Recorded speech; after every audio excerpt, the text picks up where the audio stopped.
وعلى آله وأصحابه الطيبين الطاهرين أما بعد فأعوذ بالله من الشيطان الرجيم بسم الله الرحمن الرحيم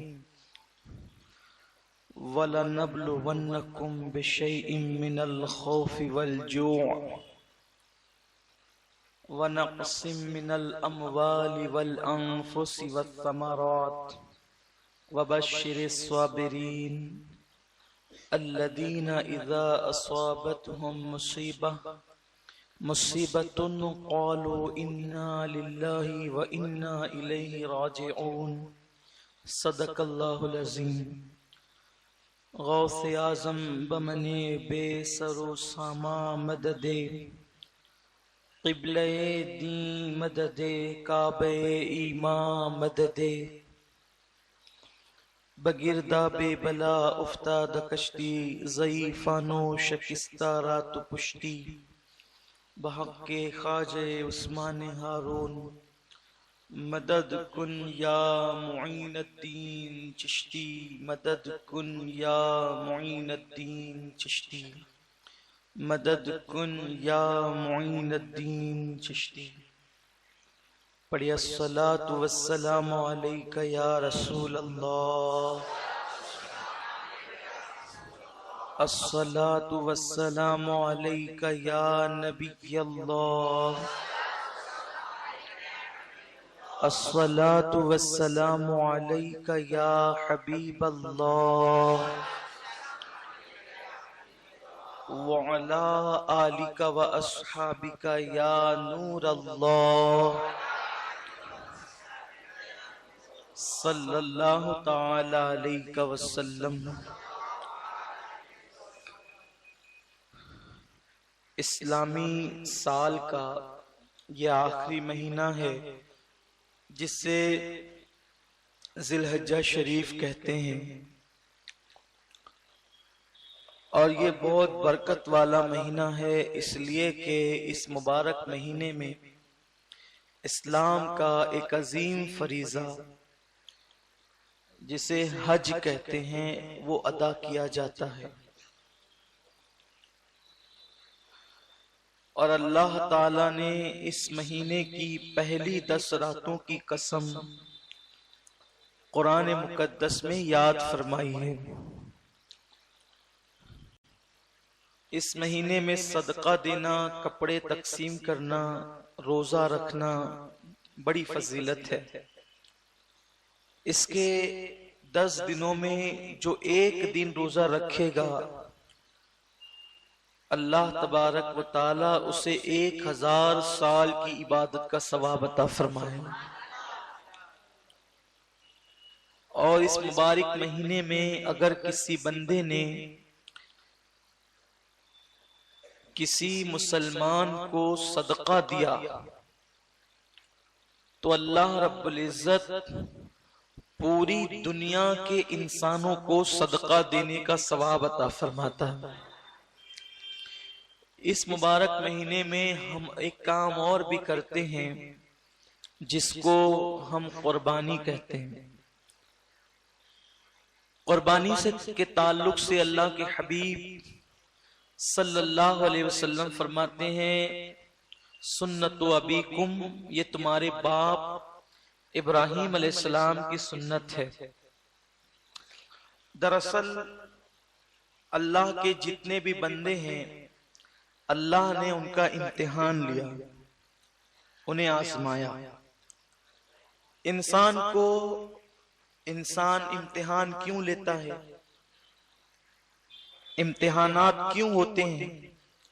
امتحانات اس لیے ہوتے ہیں تاکہ چیک کیا جائے کہ اس کے اندر صلاحیت کتنی۔ اسکولوں میں، کالجوں میں، یونیورسٹیوں میں جو امتحان ہوتے ہیں اس لیے امتحان ہوتا ہے تاکہ پتہ چلے اس کو آتا کتنا ہے۔ تو یہ استاد سال بھر پڑھاتا ہے اور پھر وہ امتحان لیتا ہے تاکہ میں نے اس کو جو پڑھایا تو اس کو آتا ہے کہ نہیں کچھ۔ امتحان کے بعد ڈگری دی جاتی ہے۔ تو اللہ تو سب جانتا ہے، اللہ پاک تو سب جانتا ہے، پھر وہ کیوں امتحان لیتا ہے؟ اسے تو معلوم ہے نا کہ ابراہیم کیا ہے، اسماعیل کیا ہے، یوسف کیا ہے، یونس کیا ہے، موسیٰ کیا ہے، عیسیٰ کیا ہے، داؤد کیا ہے، ایوب کیا ہے، ذوالکفل کیا ہے، عزیر کیا ہے، سب جانتا ہے اللہ۔ کیوں امتحان لیتا ہے؟ اللہ اس لیے امتحان لیتا ہے کہ اللہ نے ان بندوں کو بزرگی عطا کی، عظمت عطا کی، تو معاذ اللہ کہیں ایسا نہ ہو کہ کوئی بندہ کھڑے ہو کر کہے کہ دیکھو ابراہیم کو تو خلیل بنایا، مجھے تو یوں ہی بندہ بنا دیا، استغفر اللہ۔ ہے نا، کوئی بڑے بڑے سرفرے دنیا میں پیدا ہوتے ہیں اور کچھ بھی بکتے ہیں، ہو سکتا ہے ایسا؟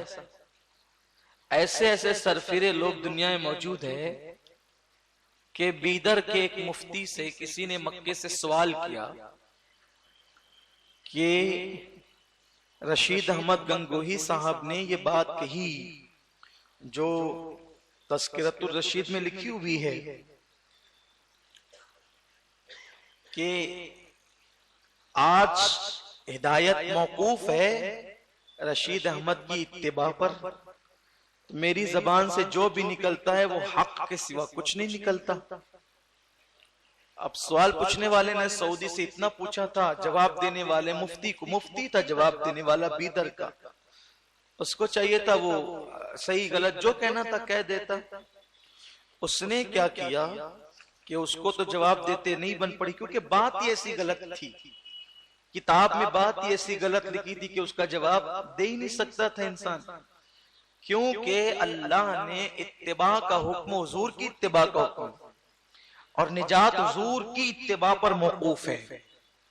ہر ایرے گہرے تو خیرے کی اتباع تو ہم نہیں کر سکتے، لیکن کہنے والے نے کہہ دیا، لکھنے والے نے لکھ دیا، اور جب جواب دیتے ہوئے بن نہ پڑی تو انہوں نے کیا کیا، اس مفتی نے بدبخت نے ایک جو اس کے پاس بیٹھا ہوا آدمی تھا اس نے اس کو فون دے دیا، اور اس کو فون دیا تو اس نے اللہ کو گالیاں دینی شروع کی، کلپ پورے ملک میں گھوم رہی ہے، مسلمان کہلانے والا، اور معاذ اللہ دیوبندی مکتب فکر سے ان کا تعلق ہے۔ میرے پاس شاید ہمارے نوجوانوں کے پاس وہ کلپ موجود ہے، میرے پاس بھی آئی تھی، میں نے بھی اس کو سنا، مجھ سے سنا نہیں گیا۔ مجھے ایسا لگا کہ دیوبندی حضرات اب دھیرے دھیرے ایسا لگتا ہے کہ کھل رہے ہیں، اب مجھے یوں لگا کہ یہ آج کل کوئی پہلی بات نہیں ہے، انہوں نے تو آج زبان سے کہی ہے، یہ پہلے کتابوں میں لکھ چکے ہیں۔ یہی رشید احمد گنگوئی ہے، انہوں نے لکھا ہے کہ اللہ جھوٹ بول سکتا ہے، اور خلیل احمد امبیٹوی نے بھی لکھا اللہ جھوٹ بول سکتا ہے۔ یہ سب چیزیں ان کا حال ہے۔ ہم لوگوں کو کہتے ہیں، لوگ کہتے ہیں یار یہ لوگ زبردستی لڑائی جھگڑے کی بات کرتے ہیں، ٹھیک ہے بھائی جاؤ لڑائی جھگڑے کی بات تم سمجھو تم جانو، ہم تو اپنا کام کر چکے۔ تو ایسے بھی سرفرے لوگ ہیں، حالانکہ اس کو جواب دینے کے لیے مجھے لوگوں نے بیدر بلایا تھا، 6 تاریخ کو میرا پروگرام بھی تھا، لیکن اچانک میری طبیعت خراب ہونے کی وجہ سے میں نہیں جا سکا، بہرحال پروگرام تو ہوا وہاں۔ تو یہ سب حالات ہیں کہ ایسے ایسے بھی سرفرے، اس نے اللہ کو گالیاں دی، استغفر اللہ، اور جو خدا ماں بہن سے پاک ہے، ماں بہن کہہ کر گالی دی، حجر اسود کو گالی دی، کعبۃ اللہ کو گالی دی۔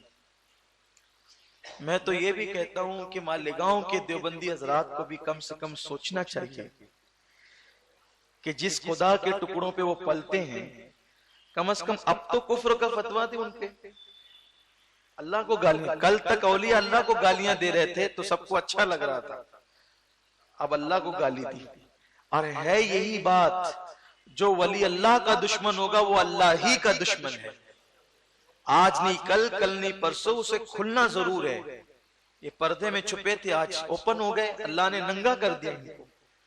اور اب تو حال یہ ہے کہ اہل حدیث غیر مقلدین جو اپنے آپ کو اہل حدیث کہتے ہیں، وہ بھی خوب ان کا بینڈ بجا رہے ہیں۔ انشاءاللہ مجھے کبھی موقع ملے گا تو اس پر میں تفصیلی گفتگو کروں گا کہ اللہ کے بارے میں ان کے عقائد کیا ہیں، تاکہ میرے نوجوانوں کو پتا چلے کہ یہ اللہ کے بھی گستاخ ہیں اور بڑے بدبخت ہیں۔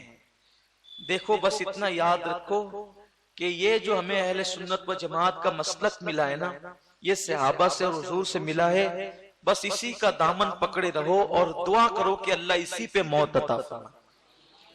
اس پہ گئے تو کامیاب ہے، ورنہ یہ سب جو ہے انگریزوں کی اپج ہے اور یہ سب انہی کا مرہون منت ہے یہ سب کچھ۔ اللہ تعالیٰ لوگوں کو ہدایت عطا فرمائے۔ تو لوگ ایسے بدبخت بھی پیدا ہوتے ہیں کہ کچھ بھی سوال کرتے ہیں تو کوئی کھڑے ہو کر کے یہ کہہ سکتا تھا کہ ابراہیم کو خلیل بنایا، مجھے نہیں بنایا خلیل، موسیٰ کو کلیم بنایا، مجھے نہیں بنایا کلیم، ایسا ہو سکتا تھا؟ تو اللہ تبارک و تعالیٰ اپنے برگزیدہ بندوں کا امتحان لیتا ہے، اسے معلوم ہے کون کیا ہے۔ ارے جب انسان پیدا بھی نہیں ہوا تھا تب بھی وہ جانتا ہے کہ کون کیا ہے، پھر امتحان کیوں لیتا ہے؟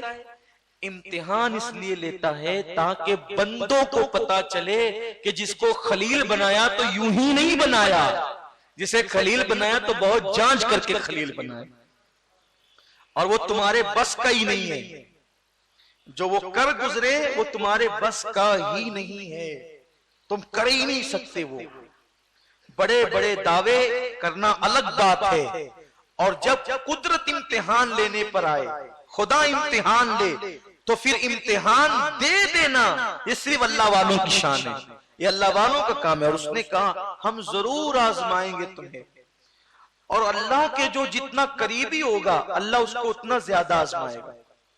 اس لیے دیکھو اللہ کے سب سے زیادہ مقرب حضور علیہ السلام ہے، کتنا آزمایا، کتنا آزمایا، کانٹوں پہ چلوایا۔ مکے میں کانٹوں پہ چلے نا، پتھر برسائے گئے، 3 سال تک کے شعب ابی طالب میں قید کیا گیا۔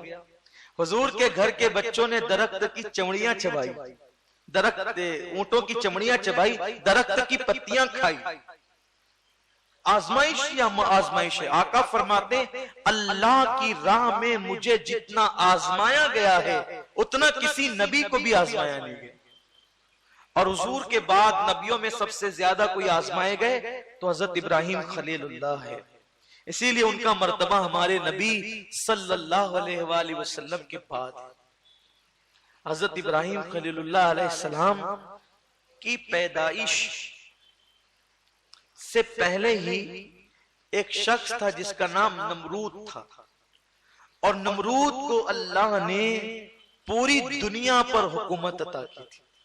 یہ نمرود وہ انسان ہے جس کو اللہ نے پوری دنیا کی حکومت عطا کی تھی، پوری دنیا پہ یہ حکومت کرتا تھا، حکمراں تھا، لیکن جب اللہ نے حکومت دی تو مغرور ہو گیا، غرور اور تکبر اس میں آ گیا۔ تو جانتے ہیں جب بھی انسان نعمت پانے کے بعد مغرور ہوتا ہے تو اللہ تبارک و تعالی پھر اس سے وہ نعمت چھین لیتا ہے۔ اچھا نمرود کی عمر کتنی ہوئی؟ نمرود کی عمر 1000 سال سے کچھ تجاوز کر گئی۔ اللہ نے بڑی لمبی عمر اس بدبخت کو دی تھی۔ یہ ایک بات ہے، مومن کی لمبی عمر مومن کے لیے رحمت ہے، اور کافر کی لمبی عمر اس کے لیے اللہ کا عذاب ہے۔ تو نمرود جو تھا حکومت کرتے کرتے خدا ہونے کا اس نے دعویٰ کیا، انا ربکم الاعلی اس نے کہلوایا، اس نے کہنا شروع کیا کہ میں رب ہوں تمہارا اور مجھے خدا مانو۔ اور ظاہر سی بات ہے، آپ جانتے ہیں جس کی لاٹھی اس کی بحث، تو ایسا ہوتا ہے اکثر کہ جس کے پاس حکومت ہو، دولت ہو، مال و منال ہو تو لوگ اسی کی گانے لگتے ہیں، اسی کی بجانے لگتے ہیں۔ اب نمرود نے کہا میں خدا ہوں، جب کہا کہ میں خدا ہوں لوگوں نے اس کو خدا کہنا شروع کیا۔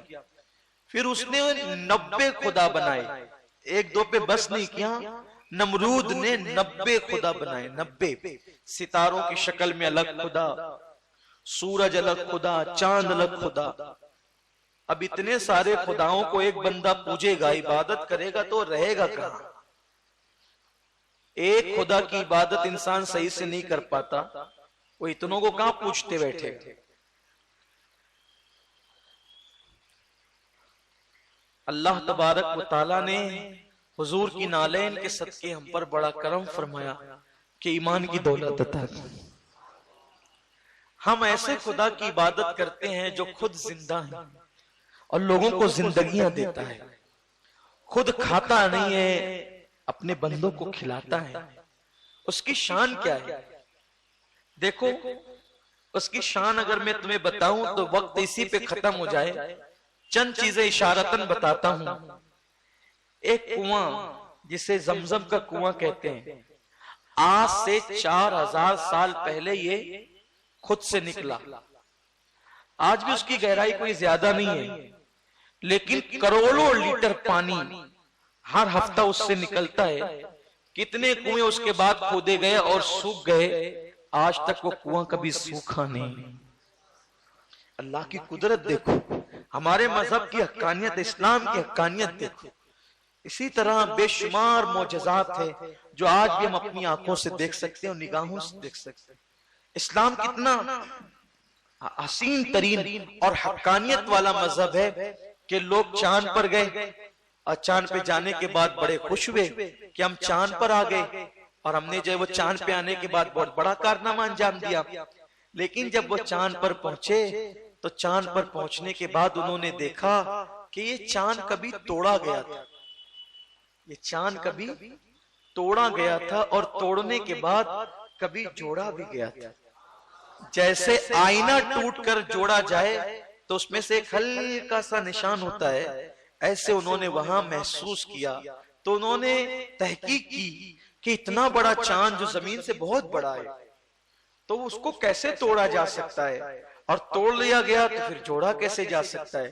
جب انہوں نے تحقیق کی تو پتا چلا کہ ہاں آج سے کچھ صدیاں پہلے ایک ایسا اللہ کا برگزیدہ بندہ تھا جس نے مینا کی وادی میں یا جبل ابو قبیس پہ کھڑے رہ کر اشارہ کر کے 2 ٹکڑے کیا تھا.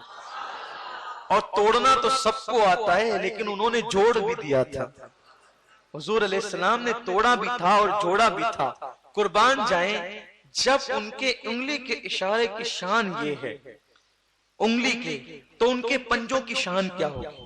اور جب ان کے پنجوں کی شان آپ اندازہ نہیں کر سکتے تو ان کی کلائی کی شان کیا ہوگی؟ یہ جو میں اشارہ کر رہا ہوں یہ میرے گنہگار ہاتھ ان ہاتھوں کے برابر نہیں ہے، بس میں سمجھانے کے لیے. تو ان کی کلائی کی شان کیا ہوگی؟ اور جب ان کی کلائی کی شان بے مثال ہے تو ان کے بازوؤں کی قوت کیا ہوگی؟ اور جب ان کا بازو بے مثال ہے تو ان کے سینے کا عالم کیا ہوگا؟ اور ان کے وجود ناس کا عالم کیا ہوگا؟ اور جب ایسے وجود والے محمد کی یہ شان ہے تو محمد عربی کو بنانے والا جو خدا ہے اس کی شان کا عالم کیا ہوگا؟ اس خدا کی قوت کیا ہوگی؟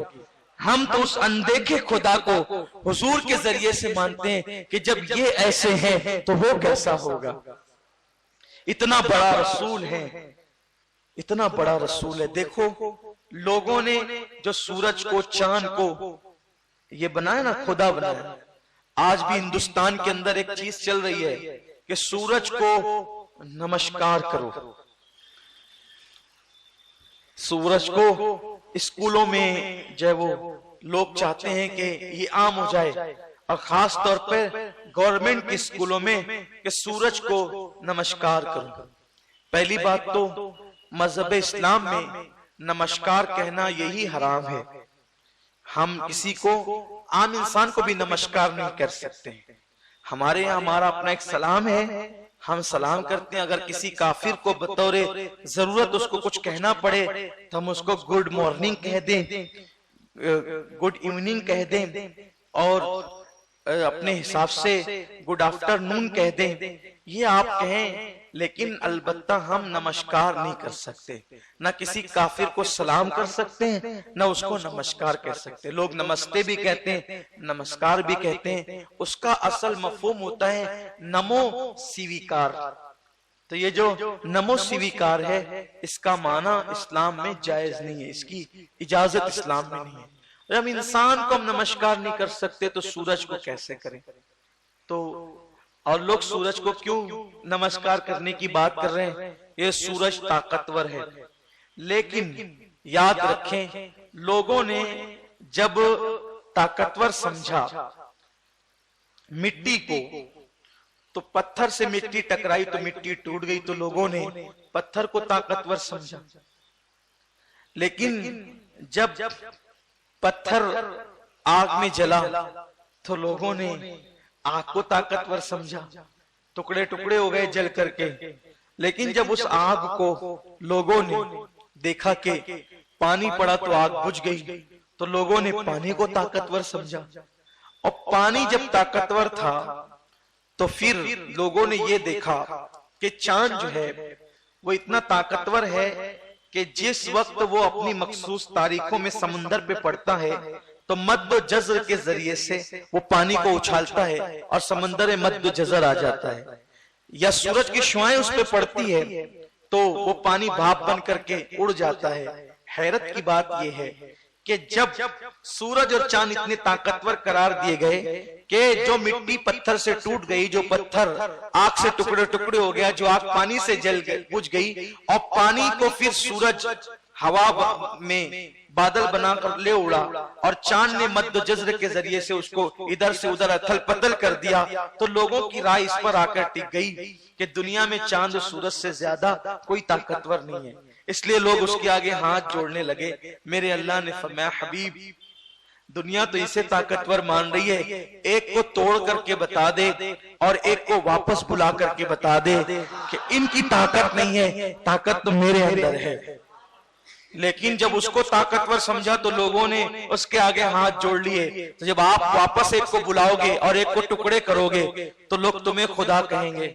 تو پھر ایک کام کرو، پھر آپ یہ بھی کہہ دو قل انما انا بشر مثلکم، کہ میں تو تم جیسا ایک انسان ہوں، تاکہ لوگ تمہیں خدا نہ کہے، کیونکہ وہ تو یہ بات نہیں کہیں گے نا، تو یہ بات محبوب آپ کو کرنی ہے۔ تو اللہ نے گویا کہ وحدانیت کی لاج رکھنے کے لیے اپنے محبوب سے کہلوایا کہ آپ کہہ دیں، آپ اپنے آپ کو کہہ دیں بشر، تاکہ عقیدہ وحدانیت رہ جائے۔ تو عقیدہ توحید کو بچانے کے لیے محبوب کو کہا محبوب میں نہیں کہوں گا، آپ کہہ دیں کہ میں تم جیسا بشر ہوں، تاکہ لوگ آپ کو خدا نہ سمجھے۔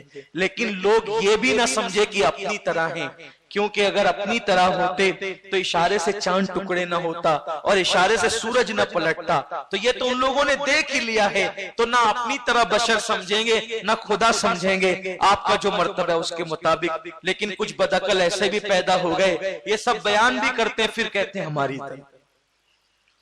اس پر تو بہت مرتبہ باتیں ہو چکی ہے، گفتگو ہو چکی ہے، وہ نہیں کہنا، میں صرف تمہید عرض کر رہا ہوں۔ تو ابراہیم علیہ السلام کے دور میں نمرود کا دور تھا، اور بہت اس کی جو ہے وہ شان شوکت دولت شہرت سب کچھ تھی۔ اس نے ظلم کیا تو اللہ نے اس کے ظلم کا خاتمہ کرنے کا اعلان کیا، اس طرح سے کہ اس کو اللہ نے خواب دکھایا، اور اس نے خواب دیکھا کہ ایک ستارہ طلوع ہوتا ہے، اور وہ ستارے کے آگے روشنیاں اور نورانیت جو مصنوعی تھی وہ سب مان پڑ جاتی ہے۔ حیرت کی بات یہ ہے کہ وہ اپنے آپ کو خدا کہتا ہے، لیکن اپنا خواب وہ نجومیوں سے پوچھتا ہے کہ میرے خواب کی تعبیر کیا ہے۔ دیکھا، یعنی اتنا بڑا الو تھا اس کے، بلکہ اس بدبخت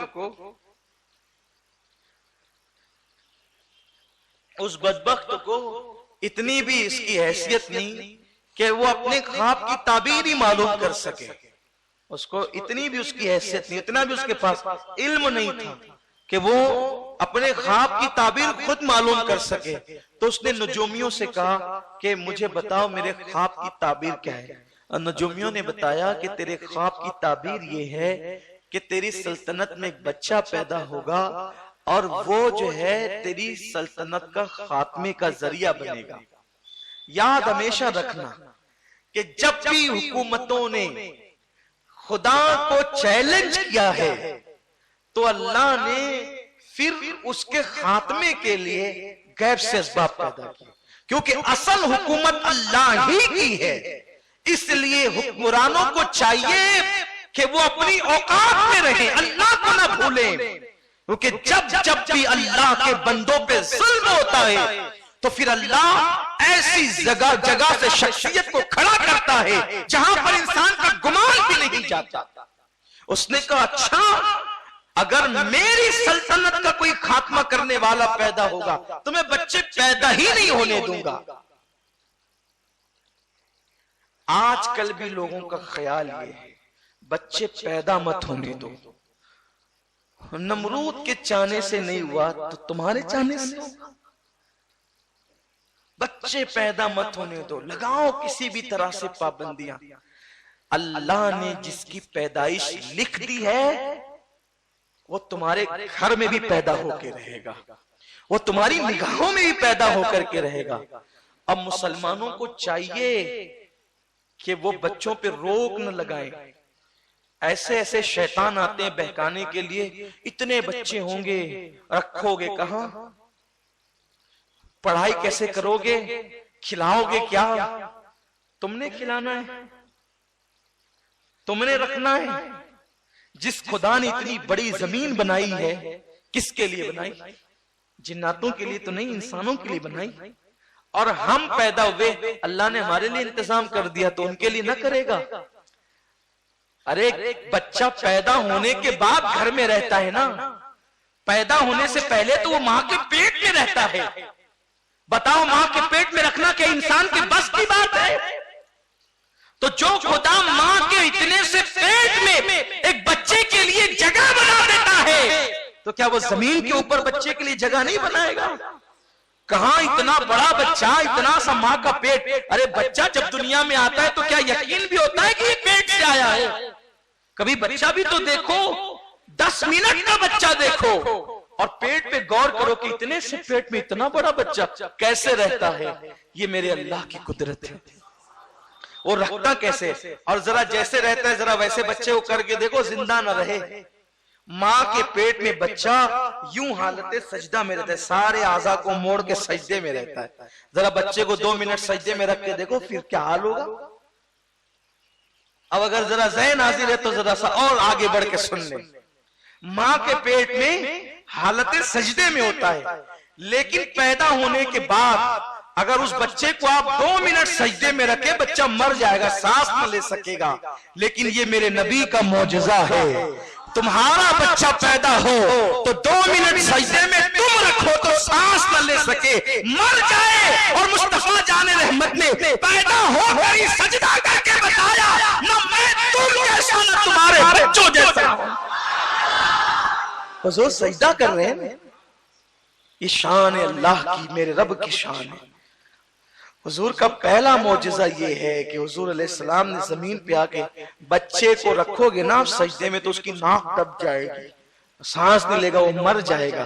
لیکن حضور نے سجدہ کیا، گویا کہ پیدا ہو کر بھی یہ شعور جانتے ہیں، ہاں شعور ہے، جانتے ہیں کہ ناک سجدے میں کس پوزیشن پہ رکھنی چاہیے۔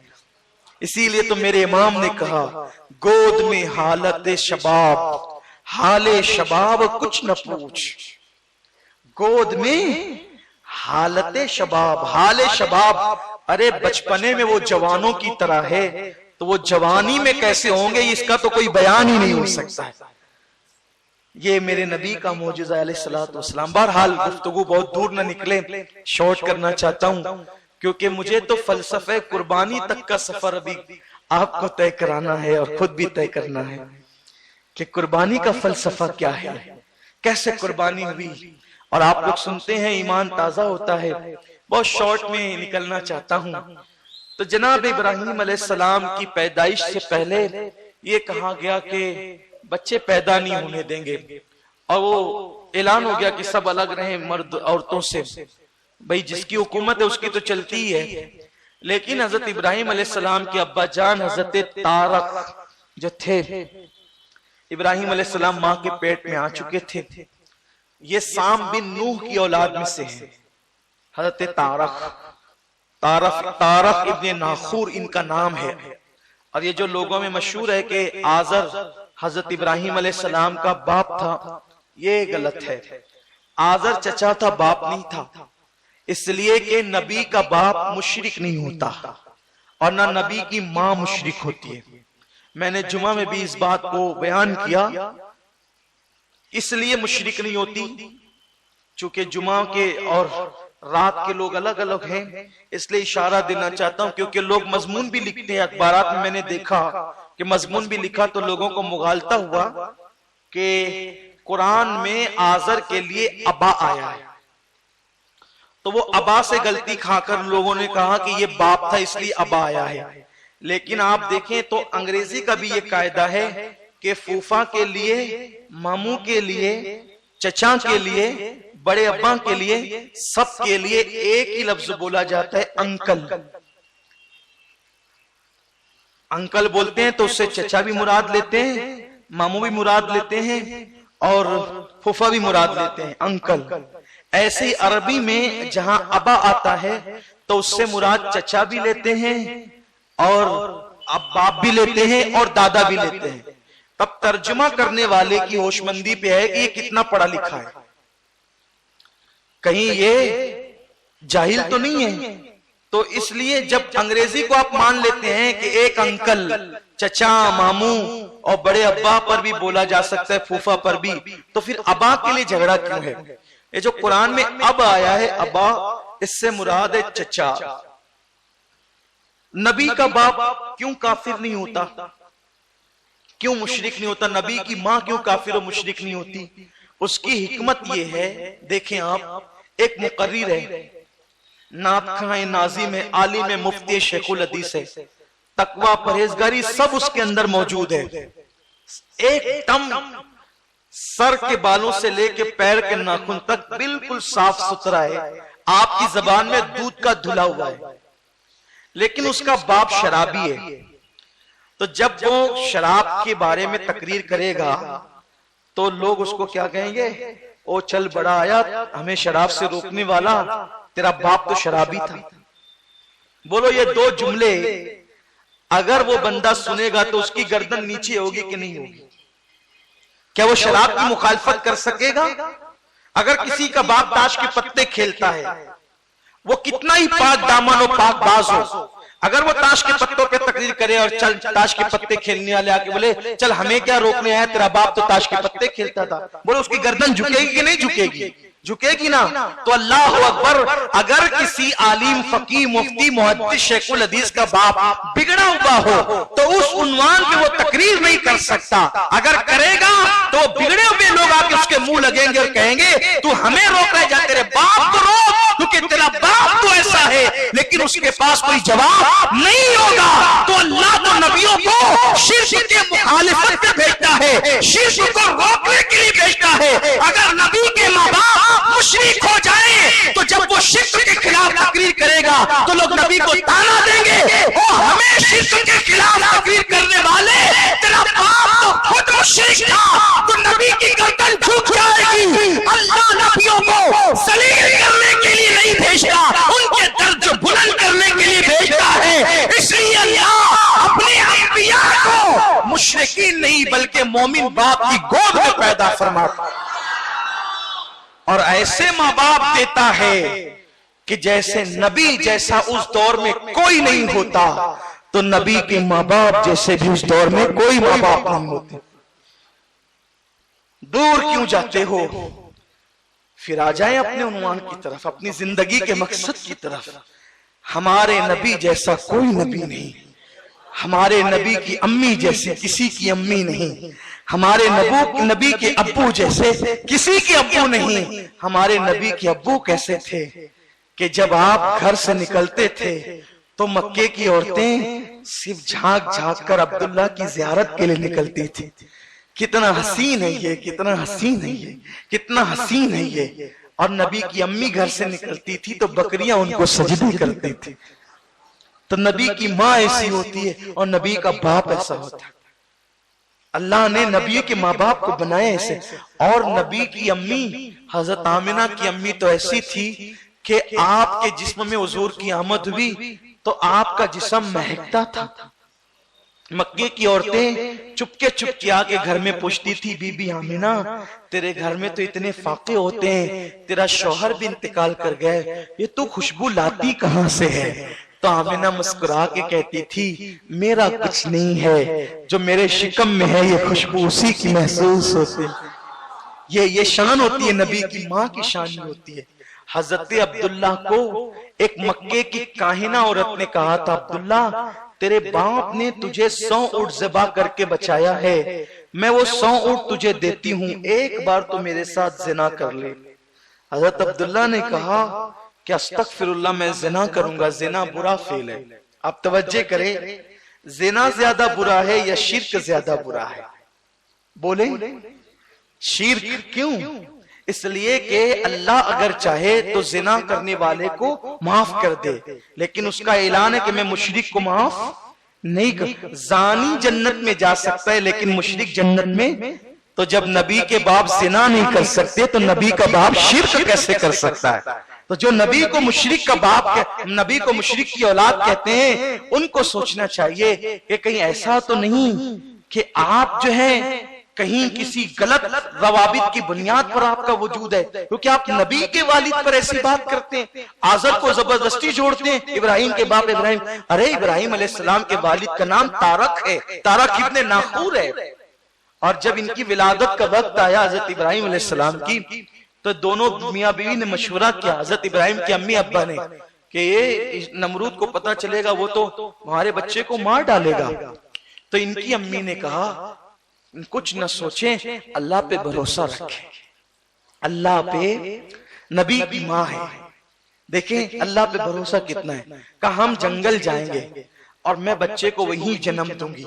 اور ابراہیم علیہ السلام کی پیدائش ایک غار کے اندر ہوئی. جب بچے کی ولادت ہوئی تو ابراہیم علیہ السلام بہت خوبصورت تھے. حضرت ابراہیم علیہ السلام کی شباہت یعنی حسن حضور علیہ السلام کے حسن سے کچھ ملتا جلتا. اللہ نے مکمل طور پر تو کسی کو ان جیسا نہیں بنایا، کچھ شباہت تھی، کچھ حسن میں ملاوٹ تھی. حضور کے حسن کی خیرات، بڑے حسین و جمیل تھے. ماں رونے لگی، دوپٹے سے آنسو پوچھنے لگی اور پتھر پر ابراہیم علیہ السلام کو لٹا دیا اور کہا اللہ تو نگہبان ہے اور میں تو چلی، تو میرے بچے کی حفاظت کرنے والا تو ہے، میں تو چلی. دیکھو جب اپنے گھر سے نکلا کرو، اپنے گھر سے نکلا کرو تو اپنے گھر والوں کو فی امان اللہ کہہ کے نکلا کرو، اور جب آپ کے بچے گھر سے نکلا کریں تو ان کو بھی فی امان اللہ کہو، یعنی اللہ کی امان میں، اللہ کی نگہبانی میں، اللہ حفاظت کرے. انشاءاللہ بچے صحیح سلامت گھر واپس آئیں. جس کو بھی آپ فی امان اللہ کہے وہ صحیح سلامت گھر واپس آئے گا. یہاں ایک بات یاد آتی ہے، سلیمان علیہ السلام کے دور میں ایک شخص سفر پہ جانے لگا تو جاتے ہوئے اس کی بیوی حمل سے تھی، مراد سے تھی، پیٹ میں بچہ تھا. اس نے کہا اللہ میرا بچہ تیرے سپرد ہے، تو نگہبان ہے، تو حفاظت کرنے والا. یہ بول کے چلا گیا اور واپس آیا تو لوگوں نے اطلاع دی تیری بیوی کا انتقال ہو گیا. اس نے سوچا چلو بیوی کا انتقال ہو گیا، قبر پر تو جاؤں.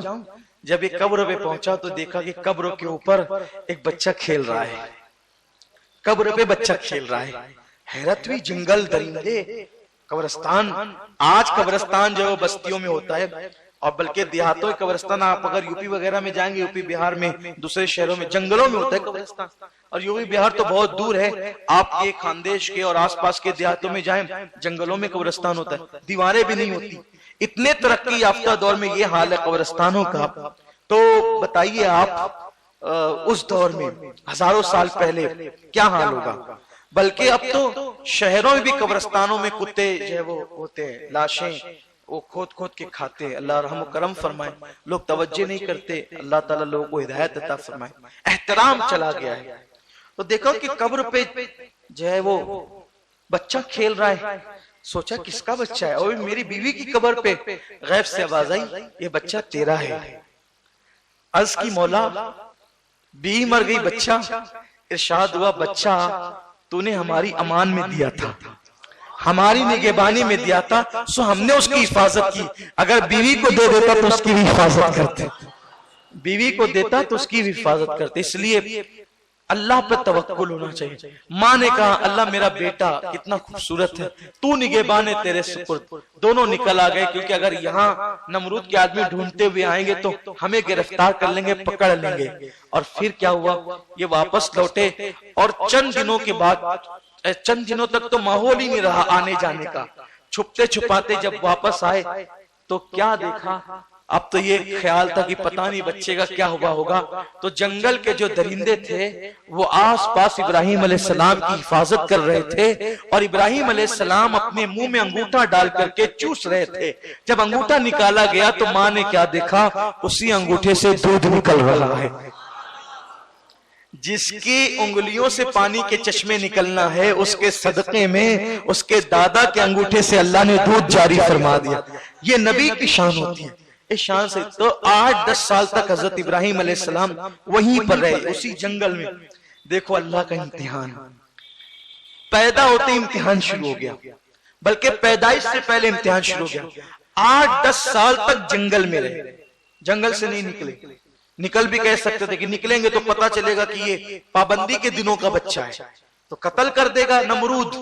8-10 سال وہیں رہے، بعض لوگ کہتے ہیں 13 سال تک وہیں رہے، بعض لوگ کہتے ہیں نوجوان ہونے تک وہیں رہے۔ جب جوان ہو گئے تو آپ نے اپنی امی سے کہا امی اب چھپ چھپ کے ملنا کیسا، مجھے گھر لے چلو۔ کہا بیٹے وہ تجھے قتل کر دیں گا، نہیں مجھے گھر لے چلو۔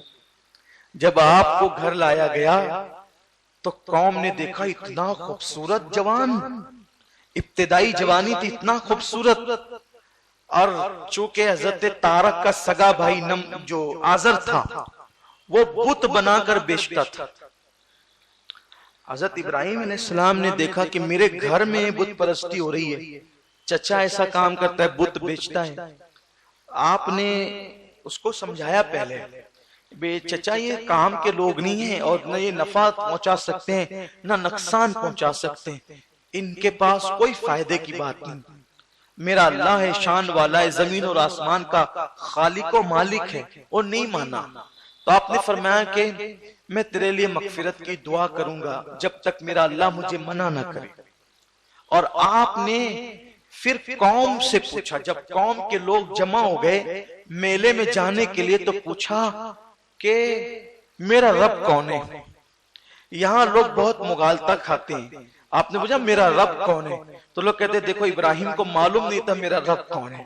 کتنی پاگل لوگ ہیں، تقریریں کرنے سے پہلے کم سے کم قرآن بھی نہیں پڑھتے، اور قرآن پڑھتے ہیں تو سمجھتے نہیں۔ ارے نبی کو نہیں پتا ہوگا تو کس کو پتا ہوگا کہ رب کون ہے؟ کہا کون میرا رب ہے، میرا رب کون ہے؟ تو انہوں نے ستارے کو کہا یہ تیرا رب ہے، تارا ڈوب گیا۔ پھر چاند کی باری آئی، چاند ڈوب گیا۔ پھر سورج کی باری آئی تو کہا یہ رب اکبر ہے، بڑا خدا ہے یہ، وہ بھی ڈوب گیا۔ تو آپ نے فرمایا کہ میں ڈوبنے والے کو خدا نہیں مانتا۔ اس طرح سے پھر آپ نے سن رکھا ہوگا کہ آپ نے بتوں کو بھی توڑ دیا، بت توڑے تو لوگوں نے کہا کہ یہ ابراہیم کا ہی کام ہو سکتا ہے، اسی نے بت توڑا ہوگا۔ تو آپ نے بت توڑتے وقت یہ کیا کہ سارے بت توڑ دیے اور بڑے بت کے کندھے پہ کڑھاڑی رکھ دی، اور جب لوگوں نے پوچھا کہ یہ کیا ہے تو آپ نے کہا ان کا آپس میں جھگڑا ہوا ہوگا اسی لیے اس نے قتل کیا ہے، دیکھو اس کے گردن پہ کڑھاڑی ہے تو ہو سکتا ہے اسی نے توڑا ہوگا۔ تو ان لوگوں نے کہا یہ تھوڑی ایسا کر سکتا ہے۔ آپ نے کہا وہی تو میں بھی کہنا چاہتا ہوں کہ جب یہ نہ نفع کر سکتے ہیں نہ نقصان کر سکتے ہیں تو پھر ان کو پوچھ کر کے وقت کیوں برباد کرتے ہو؟ یہ کسی کام کے نہیں ہے، کوئی کام کے نہیں ہے، کیوں ان کی طرف اس وحدہ لا شریک کی طرف آؤ جس نے زندگی دی، موت دی، غذا دی، ساری چیزیں جس نے عطا کی۔ بہرحال ان کو نہ ماننا تھا وہ نہ مانے۔ اس کے بعد ابراہیم علیہ السلام کا مناظرہ نمرود کے ساتھ، وہ نمرود کے پاس پکڑ لے گئے۔ نمرود نے کہا کہ میں نے سنا ہے آپ ہمارے خداؤں کو نہیں مانتے اور مجھے بھی خدا نہیں مانتے، میں نہ تجھے مانتا ہوں نہ اس کو انہیں مانتا ہوں۔ کیوں؟ اس لیے کہ میرے رب کی شان ہے وہ زندگی بھی دیتا ہے اور موت بھی دیتا ہے۔ اس نے کہا اچھا یہ کام تو میں بھی کر سکتا ہوں۔ دیکھو خدا بننے کا شوق تھا اور عقل کتنی سی تھی کہ یہ کام تو میں بھی کر سکتا ہوں۔ وہ کیسے؟ جس کے لیے سزائے موت کا حکم تھا اس کو چھوڑ دیا، اور ایک شخص جا رہا تھا اس کو پکڑ کے قتل کروا دیا۔ کہ دیکھا اس کے لیے موت تھی اس کو زندگی دی، اور اس کے لیے زندگی تھی اس کو موت دیا۔ آپ نے ہنس کر کہا اس کی عقل کتنی ہے۔ آپ نے پھر اس کو کچھ اور کیا کہنا تھا، جتنی عقل تھی اتنی بات ہونی تھی، کیونکہ زندگی اور موت کا مطلب یہ نہیں ہے کہ کسی کو پکڑ کے قتل کر دو اور کسی کو چھوڑ دو۔ زندگی اور موت کا مطلب یہ ہے کہ روح نکالنا اور روح ڈالنا، روح نکالنا اور روح ڈالنا۔ لیکن قربان جائیں حضرت ابراہیم علیہ السلام تو یہ کہہ رہے ہیں کہ میرا رب زندگی بھی دیتا ہے اور موت بھی دیتا ہے، اور اللہ کے حکم سے اللہ نے حضرت عیسیٰ کو اور میرے غوث کو یہ شان عطا کی ہے کہ مردے کو ٹھوکر لگائیں تو مردے زندہ ہو جاتے، یہ شان والے ہیں۔ اللہ اکبر۔ تو بہرحال وہ نہیں مانا تو آپ نے ایک دلیل فرمائی کہ میرا رب مشرق سے سورج نکالتا ہے، میرا خدا مشرق سے سورج نکالتا ہے، اگر تو خدا ہے تو مغرب سے نکال کے بتا۔ لیکن وہاں وہ محبوط ہو کر رہ گیا، اور قرآن کہتا ہے کہ کفر محبوط ہو کر رہ گیا، فَبُہِتَ الَّذِي کفر، کافر جو ہے محبوط ہو کر کے رہ گیا۔ اب ابراہیم علیہ السلام کو آگ میں ڈالنے کا پلان بنا، آپ کو آگ میں بھی ڈالا گیا۔ کتنا یقین ہونا چاہیے ایک انسان کو، ایک مسلمان کو اپنے اللہ پر، کہ جب ابراہیم علیہ السلام کو رسیوں سے باندھ کر آگ میں ڈالنے کے لیے لایا گیا تو اس وقت تو فرشتوں کی چیخیں نکل گئی، اور فرشتے کہتے تھے اللہ یہ ایک ہی بندہ ہے جو تیرے لیے لڑتا ہے لوگوں سے، وہ بھی آگ میں چلا جائے گا۔ اللہ کی رحمت نے مسکرایا اور اللہ نے فرمایا تو ٹھیک ہے، تم مدد کرنا چاہو تو جا کے کر دو، اجازت ہے۔ فرشتے آئے، پانی کا فرشتہ، ہوا کا فرشتہ، ابراہیم ہم تمہاری مدد کریں، ایک پر مارے تو آگ بجھ جائے۔ ابراہیم علیہ السلام نے کہا نہیں، مجھے تم سے کوئی مدد نہیں لینی، میں تمہاری مدد نہیں چاہتا۔ پھر جو فرشتوں کا سردار تھا جبریل، وہ آئے اللہ سے اجازت لے کے، اللہ میں چاہتا ہوں۔ حضرت جبریل نے کہا ابراہیم کوئی حاجت ہو تو کہو، کہا کوئی حاجت تم سے بھی نہیں ہے، کہا اللہ سے ہی کہہ دو جو حاجت ہے، میں وہاں تک جاتا ہوں جہاں کوئی نہیں جاتا۔ ارشاد ہوا کہ مجھے اللہ سے تو حاجت ہے، حسبی اللہ و نعم الوکیل، وہ میرے لیے کافی ہے، وہی کارساز ہے، میں اللہ سے حاجت کیا کہوں، سب تو اس کے سامنے ہے، سب تو وہ دیکھ رہا ہے، میں کیا زبان سے کچھ کہوں، جو اس کی مرضی وہ میری مرضی۔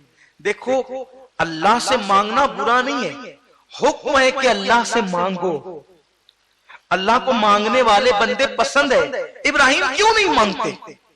ابراہیم کیوں نہیں مانگتے؟ اس لیے نہیں مانگتے کہ وہ صرف ابراہیم نہیں ہے بلکہ ابراہیم خلیل اللہ ہے۔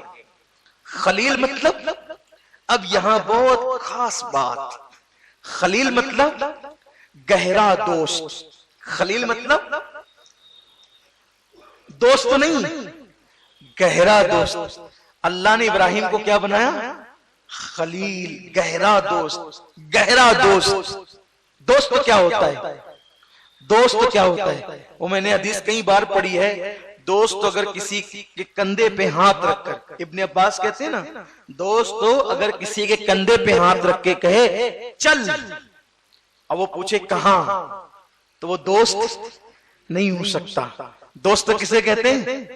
چل، اور وہ چل پڑے، اسی کو دوست کہتے ہیں۔ انسان کا دوست اتنا وفادار ہونا چاہیے کہ کندھے پہ ہاتھ رکھ کے کہے چل پڑے، وہی دوست ہوتا ہے۔ انسان کا دوست ایسا ہوتا ہے، خدا کا دوست تو کیسا ہو؟ آج اب آپ ڈھونڈیے کہ ہاں آپ کے کتنے دوست ہیں؟ میرے 50 دوست ہیں، میرے 20 دوست ہیں، ہے کوئی ایسا کندھے پہ ہاتھ رکھ کے کہو چل تو چل پڑے؟ اسی لیے کسی نے کہا ہے شریک جشن ہزار ہے، شریک غم کوئی نہیں، حسین آج بھی تنہا ہے کربلا کی طرح۔ ارے جب لوگ حسین کے دوست نہ ہوئے تو اپنا کون دوست ہوتا ہے؟ اسی لیے مولانا جمیل الرحمن قادری برکاتی رضوی علیہ رحمہ نے کہا ہے کوئی پرسان حال اپنا نہیں ہے یا رسول اللہ، جو اپنا ہے تو ہے اور باقی سب پرایا ہے۔ بہت مشکل سے ملتے ہیں اچھے دوست، انگلیوں پہ گنیے، اور جس کو اچھے دوست ملے، اچھا دوست، اچھی بیوی، اچھا گھر، اچھی سواری، جس کو دنیا میں مل گئی مطلب اس کو دنیا میں جنت مل گئی۔ بہت دیکھا ہے، بہت دیکھا، چھوٹی سی عمر میں بہت دوست دیکھے، ہر ملنے والا ایسے ملتا ہے جیسے اس سے زیادہ بہتر کوئی نہیں، لیکن مصیبتوں کے لمحات میں کون کام آتا؟ اسی لیے مولا کائنات فرماتے ہیں کہ مصیبت میں کون ساتھ دیتا ہے یہ نہ دیکھو، کون ساتھ چھوڑتا ہے یہ دیکھو۔ اچھے دوست بہت قسمت سے ملتے ہیں، لیکن یہاں میں اللہ کا شکر کر دوں آگے بڑھنے سے پہلے کہ اللہ کا بے پناہ شکر و احسان اور بے شمار درود و سلام اس کے محبوب پر کہ ان کی نالین کے صدقے اللہ نے ہمیں جتنے بھی دوست دیے بہت اچھے دوست دیے. جب ہم اسکول پڑھتے تھے تو اسکول کے ساتھی بھی اچھے تھے، مدرسہ پڑھتے تھے تو مدرسے کے ساتھی بھی اچھے تھے، اور اللہ نے سب سے اچھے ساتھی سنی دعوت اسلامی میں آنے کے بعد عطا فرمائے. ہم اللہ کا جتنا شکر ادا کریں کم ہے کہ واقعی ہم نے اصل محبت کا لطف اور اصل دوستی کا لطف یہی آ کر کے پایا ہے. اللہ محبتوں کو سلامت رکھے، اور پھر تحریک کی برکت سے، حضور کے ذکر کی برکت سے پھر پورا شہر ہی محبت کرنے لگا، اور ان کی محبتوں کے کیا کہنے. تو اللہ کا شکر ہے. تو عرض یہ کرنے چلا تھا کہ جب دنیا کا دوست، دنیا کے انسان کا دوست ہاتھ کندھے پہ رکھ کے چل پڑے ہے نا، تو اللہ کا دوست کیسا ہونا چاہیے. اور وہ بھی صرف دوست نہیں، ہر ولی اللہ کا دوست ہے نا، ہر ولی اللہ، لیکن ولیوں میں بھی پھر نبوت، ولیوں سے اوپر درجہ نبوت کا ہے، پھر نبیوں میں بھی کلیم، عیسیٰ، موسیٰ، داؤد، ایوب، یوسف، یہ سب اللہ کے دوست ہیں. اور ایوب کیسا دوست ہے، جسم میں کیڑے پڑ گئے تو ایوب کیڑے اٹھا کر کے رکھتے ہیں اور کہتے ہیں کہ ابھی تمہاری غذا باقی ہے، اس کو کھانے سے پہلے کہاں جاتے ہو. علامہ اسماعیل حقی رحمت اللہ علیہ تفسیر روح البیان میں لکھتے ہیں کہ وہ کیڑے ایوب کے جسم سے لگ گئے تو اللہ نے ان کو ریشم کا کیڑا اڑا دیا، اس سے ریشم پیدا ہونے لگے. تو ایوب اللہ کا دوست، اتنا پکا دوست. یوسف 10 سال تک جیل میں رہے، کبھی شکایت بھی نہیں کی. اسماعیل گردن پہ چھری آ گئی، شکایت نہیں کی. عیسیٰ سولی پہ لٹکانے کا پلان بنا، کبھی شکایت نہیں کی. موسیٰ بچپنے میں صندوق میں ڈال کر دریا میں ڈال دیے گئے، شکایت نہیں کی. پوری زندگی ستائے گئے، شکایت نہیں کی. اتنے سب دوست ہیں، ان میں جس کو خلیل بنا، موسیٰ کلیم ہے، خلیل نہیں ہے. نوح نجی ہے، خلیل نہیں ہے. عیسیٰ روح ہے، خلیل نہیں ہے. یوسف صدیق ہے، خلیل نہیں ہے. یہ سب دوست ہیں. مقام خلیل اگر کسی کو دیا ہے تو صرف ابراہیم علیہ السلام. یہ ہے خلیل، خدا کا خلیل، اللہ کا خلیل، یعنی گہرا دوست. ابراہیم علیہ نبینا علیہ السلام کیوں زبان سے نہیں کہتے میری مصیبت دور کر دے؟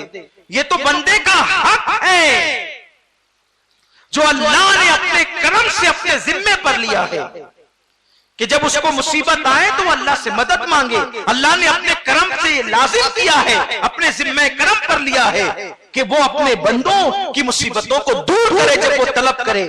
تو لیکن ابراہیم علیہ السلام دعا نہیں کرنا چاہتے کیونکہ ہے خلیل، اور خلیل مطلب گہرا دوست، اور گہرا دوست تو اسی کو کہتے ہیں جو تیری مرضی ہے وہ میری مرضی ہے. زبان بھی نہیں کھول سکتے، یہ مقام خلت ہے. جب مقام خلت یہ ہے تو مقام محبوبیت کا عالم کیا ہوگا؟ مقام محبوبیت کا مقام خلت یہ ہے کہ آگ میں جا کر کے کہا تو راضی ہے. مقام خلت اور خلیلی یہ ہے کہ خلیل آگ میں جا کر بھی کہتا ہے کہ اب بتا تو راضی ہے. اور مقام حبیبی یہ ہے کہ لا مقام پہ بلا کے پوچھتا ہے تو راضی ہے. یہ خدا سے پوچھتے تو راضی ہے. اور ہمارے حبیب کی شان یہ لا مقام پہ بلا کر سلطنت دکھا کر سب بتا کر اب بھی تو راضی ہے. تو وہ حبیب کیا کہتا ہے؟ حبیب کی زبان کیا ہے؟ یوسف جیل سے پوچھے تو راضی ہے، عیسیٰ پوچھے تو راضی ہے، یوسف پوچھے تو راضی ہے، موسیٰ پوچھے تو راضی ہے، خلیل آگ میں جا کے کہے تو راضی ہے. اور وہ حبیب کو کہتا ہے میری سلطنت کا دولہا دیکھنا ہے، چل تجھے دکھاتا ہوں، جو آنے جانے سے پاک ہے. اور وہ پردے ہٹاتا ہے اور کہتا ہے دیکھ لے. تو حضور فرماتے ہیں وہاں کوئی اور نہیں تھا، وہ تو میں ہی تھا. یہ سب دکھایا اور پھر پوچھا تو راضی ہے؟ بولو کتنی عزتیں دی. وہاں بلایا جہاں کوئی نہیں جاتا، جبریل نہیں جاتا جہاں، جبریل تو دور کی بات، جبریل کا گمان نہیں جاتا، تصور نہیں جاتا، اتنے قریب بلا کر اتنی عزتیں دی، اور پھر پوچھا تو راضی ہے، تو راضی ہے؟ وہ حبیب کو کیا کہنا چاہیے تھا؟ لیکن ہائے ہائے امت سے محبت دیکھو، عرض کرتے ہیں اس وقت تک راضی نہیں ہوں گا جب تک میرا ایک امتی بھی جہنم میں رہے گا۔ قربان جائیں تو گویا کہ ارشاد ہوتا ہے حبیب اب تجھے فکر کس بات کی ہے، اتنے قریب بلایا اس لیے ہے امت کے گناہ دیکھیں، میری رحمت بھی تو دیکھ لے، میرا کرم بھی تو دیکھ لے، اور پیارے ساتھ تو تیرے لیے۔ یہ رب فرمایا محبوبہ زمانے سارے تیرے ہیں، عرش والے فرش والے دیوانے سارے تیرے، سب تو تیرا ہی تیرا محبوب، ہم بھی تیرے، ہم بھی تیرے۔ یہ کس کو کہا؟ ہم بھی تیرے، محبوب کو کہا ہم بھی تیرے۔ اور قیامت میں تجھے غمگین کب کرنا پیارے؟ تو جسے کہے گا صورت نہ دیکھوں گا پیارے تیری صورت کے صدقے اسے جنت عطا کر۔ آج بلایا تو اسی لیے، یہ مقام محبوبیت ہے۔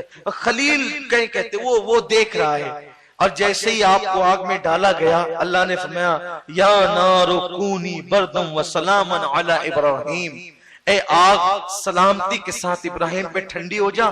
مولا علی کہتے ہیں جس دن اللہ نے کہا ابراہیم پہ آگ ٹھنڈی ہو جا، اس دن پوری دنیا میں آگ جلتی رہی۔ کچھ لوگ یہ سوچتے ہیں کہ آگ بجھ گئی، آگ نہیں بجھی تھی۔ یہ خاص بات، خاص نقطہ، لوگوں کا تصور یہ ہے کہ ابراہیم علیہ السلام کو جب آگ میں ڈالا تو آگ نہیں بجھی، آگ جل رہی تھی، لیکن جلنے کے باوجود بھی وہ ٹھنڈی ہو گئی تھی۔ اس دن اور اس دن کے بعد سے جب تک ابراہیم آگ میں رہے پوری دنیا کے اندر آگ نے کہیں کچھ کام نہیں کیا۔ آگ جلتی تو تھی لیکن گرم نہیں تھی، وہ ٹھنڈی ہو گئی تھی۔ اور کیا کہا؟ سلامن علی ابراہیم، ابراہیم پر سلامتی کے ساتھ ٹھنڈی ہو جا۔ مولا کائنات کہتے ہیں کہ اگر اللہ سلامانہ فرماتا کہ سلامتی کے ساتھ، تو اتنی ٹھنڈی ہو جاتی کہ ابراہیم علیہ السلام اس کی ٹھنڈک سے وصال فرما جاتے ہیں۔ اللہ نے کہا سلامتی کے ساتھ ٹھنڈی ہو۔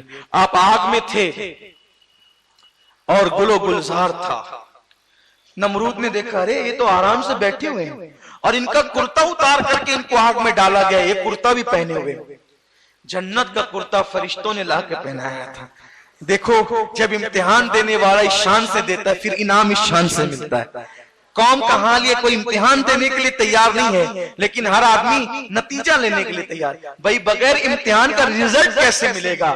ذرا جاؤ، یہ منسپلٹی، اب تو منسپلٹی ختم ہو گئی، کارپوریشن کے اسکول میں جاؤ اور بولو ہم نے امتحان نہیں دیا ہمیں رزلٹ دے، اور چار ڈنڈے مار کے کہے گا رزلٹ پاگل اس کو ملتا ہے جو امتحان دیتا ہے۔ ارے کم از کم چیٹ کر کے ہی دیتا ہے تو بھی رزلٹ مل جاتا ہے، تو جو سرے سے بیٹھا ہی نہ ہو امتحان حال میں اس کو کہاں سے رزلٹ ملے گا؟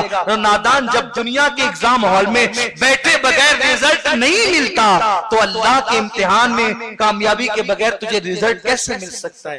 پھر ابراہیم علیہ السلام نے آگ سے نکلے، نمرود ستانے سے تو باز آ گیا تھا، لیکن آپ نے سوچا کہ اب میں نے یہاں نہیں رہنا، میں نے جو ہے وہ ہجرت کرنی ہے۔ اسی پہ گفتگو میں ختم کروں گا، اور وقت رہا تو انشاءاللہ اکثر ہر سال ابراہیم علیہ السلام پر ہی تقریر ہوتی ہے، اسماعیل علیہ السلام کا ذکر نہیں آ پاتا، تو انشاءاللہ اگر موقع رہا، ٹائم مجھے ملا تو عیدگاہ کے اندر ہم حضرت اسماعیل علیہ السلام کا ٹاپک لیں گے انشاءاللہ، اور اللہ نے چاہا تو کچھ نئی باتیں آپ کو وہاں حضرت اسماعیل علیہ السلام کے حوالے سے سننے ملے گی، اور وہاں موقع نہیں ملا تو پھر آئندہ ہفتے ہم پوری تقریر حضرت اسماعیل علیہ السلام کے زندگی پہ کریں گے آپ کے سامنے انشاءاللہ۔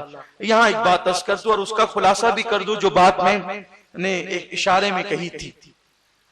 آپ نے سوچا کہ ہم یہاں سے ہجرت کر جائیں، آپ جو ہے وہ ہجرت کر کے وہاں سے نکلے عراق سے۔ آپ کی پیدائش کہاں ہوئی تھی؟ عراق میں ہوئی تھی، اور وہیں پر یہ سارا معاملہ پیش آیا۔ عراق حضرت ابراہیم علیہ السلام کی ولادت گاہ ہے۔ آپ عراق سے ملک شام ہجرت کے لیے نکلے، تو چونکہ آپ جوان ہو گئے تھے اور آپ کے رشتہ دار میں آپ کی شادی ہو گئی تھی۔ یہ جو آگ میں ڈالنے کا واقعہ ہے یہ شادی کے بعد کا ہے۔ شادی ہو گئی تھی حضرت سارہ سے۔ یہ سارہ جو تھی بہت خوبصورت خاتون تھی، بہت حسین تھی، اللہ نے بہت حسن دیا تھا، بڑی نیک عورت تھی۔ تو آپ اپنی بیوی کو لے کر نکل گئے ہجرت کرنے۔ دو نفوس تھے جو اللہ کی رضا کے لیے ہجرت کر رہے تھے، راستے میں عراق اور شام کے درمیان ایک بادشاہ رہتا تھا جو بڑا ظالم و جابر تھا. تو اس کو جب پتا چلتا تھا کہ کوئی میاں بیوی کپل جا رہے راستے سے سفر کر رہے ہیں تو وہ عورتوں کو چھین لیتا تھا اور ان کے ساتھ زیادتی کرتا تھا، ظلم کرتا تھا، زنا کرتا تھا. اور سارا حضرت ابراہیم علیہ السلام کی بیوی اتنی خوبصورت، گویا کہ اس دور کی سب سے خوبصورت عورت تھی حضرت سارا رضی اللہ تبارک و تعالی عنہ. تو جب یہ چلی تو سپاہیوں نے پکڑا دونوں کو. تو حضرت ابراہیم علیہ السلام سے کہا یہ کون ہے؟ تو آپ نے فرمایا یہ میری بہن ہے.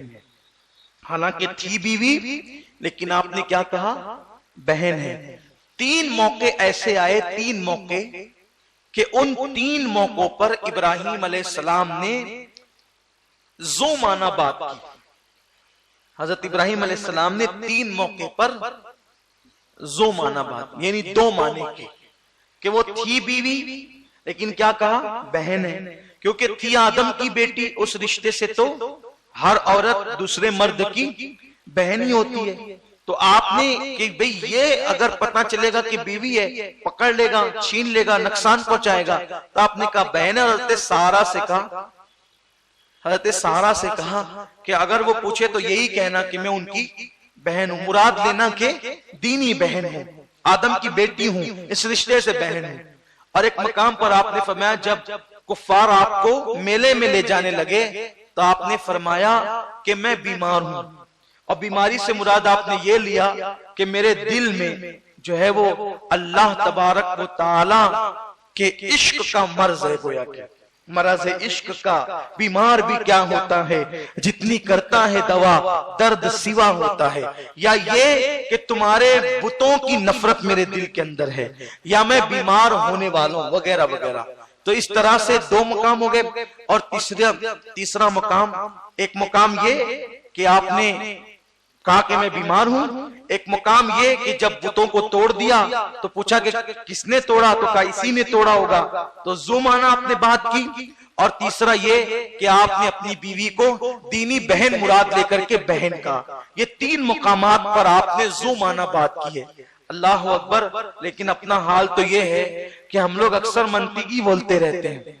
یہ ضرورت کے مطابق آپ نے زو معنی بات کی تو آپ قیامت کے دن اللہ کی بارگاہ میں جانے سے ڈریں گے کہ میں نے زو معنی بات کی تھی، میں اللہ کی بارگاہ میں کیسے جاؤں. اور جو لوگ جھوٹ بولتے ہیں ان کا حال کیا ہوگا. بہرحال پکڑ لیے گئے، بہن بولنے کے بعد بھی پکڑ لیے گئے، سپاہی لے گئے. جب حضرت سارا کا حسن دیکھا تو بادشاہ جھٹا آپ پر. تو جیسے ہی آپ کے قریب اس نے معاذ اللہ ہاتھ بڑھائے، اس کے دونوں ہاتھوں پہ فالج ہو گیا. تو اس نے کہا کہ یہ عورت بہت نیک ہے اور اس کی اللہ تک پہنچ ہے. تو کہا کہ تو دعا کر میرے ہاتھ اچھے ہو جائیں. تو آپ نے دعا کیا اور ہاتھ اس کے اچھے ہو گئے. اس کے بعد اس نے پھر بدنیتی کی، پھر اس کے ہاتھ شل ہو گئے، پھر اس کے ہاتھ شل ہو گئے. اللہ اکبر. پھر حضرت سارا نے دعا کی تو اچھے ہو گئے. پھر اس نے تیسری بار بھی ایسے ہی کیا، پھر اس کے ہاتھ شل ہو گئے. تب اس کو لگا کہ ایسا نہیں کرنا چاہیے. آگے بڑھنے سے پہلے ایک نقطہ عرض کرنا چاہتا ہوں. یہاں شیعوں پر یہ حدیث بجلی گراتی ہے. شیعہ بدبخت یہ کہتے ہیں کہ حضرت صفوان کے ساتھ معاذ اللہ حضرت عائشہ نے بدکاری کی. استغفر اللہ، سب کو استغفر اللہ. اللہ لعنت کرے شیعوں پر، رافضیوں پر، بدبختوں پر کہ وہ ہماری ماں پر اتنا بڑا الزام لگاتے ہیں. دیکھو آپ کو بتاؤں ایک پیاری سی بات. جب خلیل کی بیوی پر بادشاہ ہاتھ بڑھا رہا ہے تو اللہ نے خلیل کی بیوی بچا لی، تو حبیب کی بیوی کیوں نہیں بچائے گا؟ محبوب کی بیوی. اور پھر بھی وہ بیوی، حضور کی ہر بیوی ہماری ماں ہے، لیکن عائشہ کی شان یہ ہے جس کے بستر پہ قرآن نازل ہوتا ہے. اچھا ایک بات یہاں اور عرض کروں، واضح کروں، کیونکہ ہمارے شہر میں آج کل رافضیوں کا زور بڑھتا جا رہا ہے شہر میں نہیں بلکہ پورے ملک میں شیعہ اور رافضیوں کا زور ان بدبختوں کا. کچھ لوگ ہیں ادھر بیٹھیں گے ادھر بیٹھیں گے, اس کے کان میں پھونک اس کے کان میں پھونک, جیسے عورتیں جو ہے نا ایک دوسرے کے کان میں پھونک مارتی ہے, ویسے شیعہ رافضی پلید نوجوانوں کو پکڑ پکڑ کے کان میں وہ تو یہ ہو گیا اور وہ تو وہ ہو گیا. ہمارے سامنے آؤ نا, ہمارے سامنے کیوں نہیں آتی؟ جن نوجوانوں کو قرآن حدیث کی کوئی معلومات نہیں, ان کے کانوں میں پھونک مارتے ہو. اگر اتنا تمہارے اندر دم خم ہے تو یہ فقیر قادری ہے, اس کے پاس آؤ, ہمارے پاس آؤ, بات کرو. کس تاریخ پہ بات کرنا ہے بات کرو, کس عنوان پہ بات کرنا ہے بات کرو, کس حدیث پہ بات کرنا ہے بات کرو, ماں عائشہ پہ بات کرو, حضرت امیر معاویہ پہ بات کرو, خلافت صدیق و فاروق عثمان پہ بات کرو, باغ فتح پہ بات کرو. آؤ, ہم تو ہر وقت تیار ہیں. لوگ جو اے ٹی ایم کو اینی ٹائم منی کہتے ہیں, ہم بھی اے ٹی ایم کا آپ کو دعوت, اینی ٹائم مناظرہ. ہم نے سنا کب ہے, آؤ تو صحیح, آپ کے لیے ہم تیار ہیں, بیٹھے آپ کے لیے, لیکن قوم کو گمراہ کیوں کرتے ہو؟ ایک بات آپ کو بتاؤں, یہ تو حبیب کی بات ہے نا, اور بھی حبیب کی وہ بیوی جس کے بستر پہ قرآن آتا تھا. اور ایک خاص بات, سبحان اللہ, ایک خاص بات دیکھو, اگر تم محلے میں کبھی تم کو تجربہ ہوگا, اگر تم کسی کی بیوی کو جا کے کہو کہ تمہارے شوہر کا فلانی سے کچھ چکر ہے, سب سے بڑا ہنگامہ کون مچاتا ہے؟ صحیح صحیح بولنا, سچی بات بولو, کون ہنگامہ سب سے زیادہ کرتا ہے؟ ڈرتے کیوں ہو, ابھی ہے توڑی نا, ارے بولو بھائی, سچی بات بولو, سب سے زیادہ ہنگامہ کون کرتا ہے؟ بیوی کرتی ہے. اگر کسی عورت کو دیکھ کر آپ نے مسکرا بھی دیا, کوئی دل میں ارادہ نہیں, نہ اس بیچاری کا ارادہ ہے, بس ایسے ہی کوئی مسکرا دیا, ہنگامہ کون کرے؟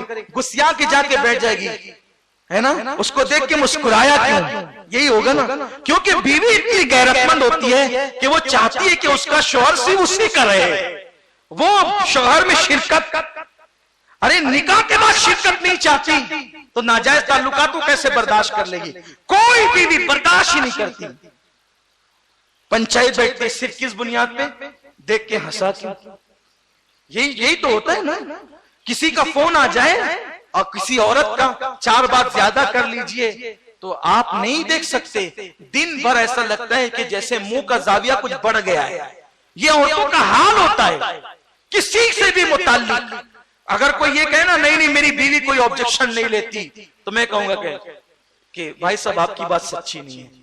کیوں؟ بیوی ہوتی وہ ہے جو ہر چیز میں شرکت گوارا کرتی ہے, شوہر میں شرکت جائز طور پہ بھی گوارا نہیں کرتی, ناجائز کی تو بات ہی چھوڑیے.